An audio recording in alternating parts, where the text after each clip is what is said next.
Hello students, welcome to the steno tutorial. 100 शब्द प्रति minute की गति से डिक्टेशन। डिक्टेशन 5 सेकंड से स्टार्ट होगा।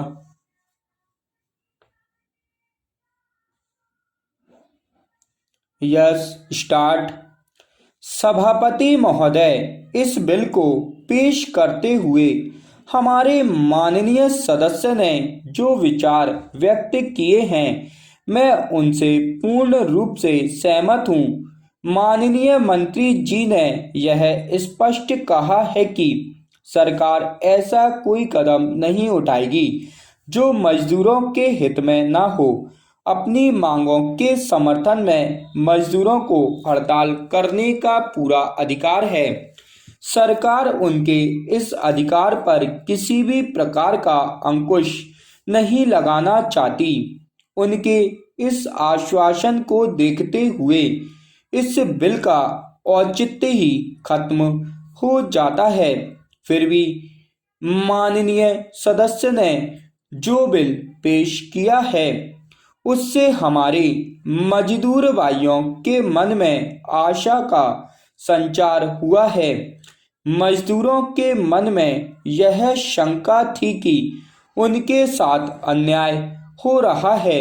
उन्हें यह भय था कि सरकार उनके हड़ताल करने के अधिकार पर प्रतिबंध लगाने जा रही है।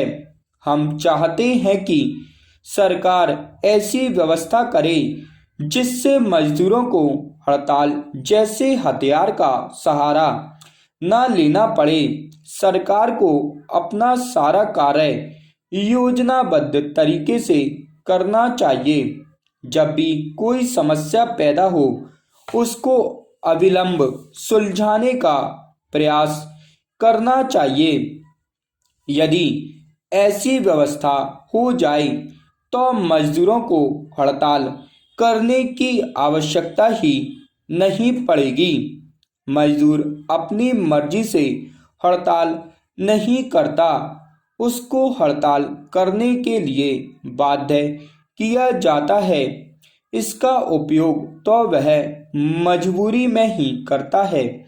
ऐसा करने से उसे कोई खुशी नहीं होती, परंतु जब एक बार वह ऐसा करने पर उतारू हो जाता है, तब वह किसी भी प्रकार का बलिदान करने से भी नहीं चूकता है और प्रायः उसे कुर्बानी देनी भी पड़ती है।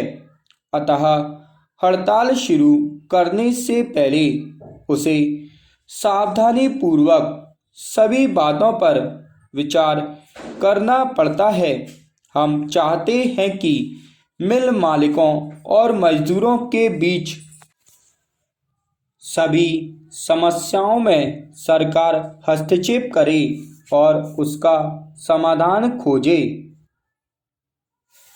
महोदय, नशाबंदी के संबंध में जो बिल सदन के सामने रखा गया है, उस पर भी मैं खुद कहना चाहता हूँ। इस बिल में अनेक बातों का जिक्र किया गया है। इसकी कुछ महत्वपूर्ण बातों पर मैं चर्चा करना चाहूँगा। सबसे पहली बात तो यह है कि किसी भी विकासशील देश के लिए शराब कतई आवश्यक नहीं है। अगर हमें अपने देश के सामाजिक जीवन को एक प्रकार से रखना है, तो उसके लिए लोगों के दिमाग को ठीक रखना होगा। प्रत्येक धर्म ने शराब का विरोध किया है। शराब के कारण आर्थिक हानि होने के साथ साथ नए नए अपराधों का भी जन्म होता है। इससे सबसे ज़्यादा नुकसान गरीब लोगों के परिवारों को होता है। जब किसी आदमी को शराब की आदत पड़ जाती है, तो वह सारा पैसा शराब के ऊपर खर्च कर देता है। नशाबंदी का प्रचार स्वतंत्रता के पहले और बाद में भी किया गया। सभी नेताओं ने कहा है कि नशा आदमी के लिए कोई अच्छी चीज नहीं है और इसलिए इसका उपयोग नहीं करना चाहिए। मैं इस सदन का ध्यान इस तथ्य की ओर आकर्षित करना चाहता हूँ। स्टॉप।